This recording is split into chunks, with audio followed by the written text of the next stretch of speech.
ایران کا ایک بادشاہ سردیوں کی شام جب اپنے محل میں داخل ہو رہا تھا تو ایک بوڑھے دربان کو دیکھا جو محل کے صدری دروازے پر پرانی اور باریک وردی میں پہرا دے رہا تھا۔ بادشاہ نے اس کے قریب اپنی سواری کو رکوایا اور اس ضعیف دربان سے پوچھنے لگا، سردی نہیں لگ رہی؟ دربان نے جواب دیا، بہت لگتی ہے حضور، مگر کیا کروں، گرم وردی ہے نہیں میرے پاس، اس لیے برداشت کرنا پڑتا ہے۔ بادشاہ نے کہا، میں ابھی محل کے اندر جا کر اپنا ہی کوئی گرم جوڑا بھجواتا ہوں۔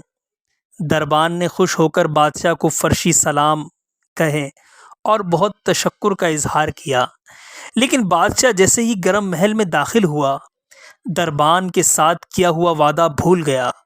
صبح دروازے پر اس بوڑھے دربان کی اکڑی ہوئی لاش ملی اور قریب ہی مٹی پر اس کی یک بستہ انگلیوں سے لکھی گئی یہ تحریر بھی ملی، بادشاہ سلامت، میں کئی سالوں سے سردیوں میں اسی نازک وردی میں دربانی کر رہا تھا، مگر کل رات آپ کے گرم لباس کے وعدے نے میری جان نکال دی۔ سہارے انسان کو کھوکھلا کر دیتے ہیں، اسی طرح امیدیں کمزور کر دیتی ہیں۔ اپنی طاقت کے بلبوتے پر جینا شروع کیجیے، سہاروں کی بے ساکیاں پھینک کر اپنی طاقت آزمائیے۔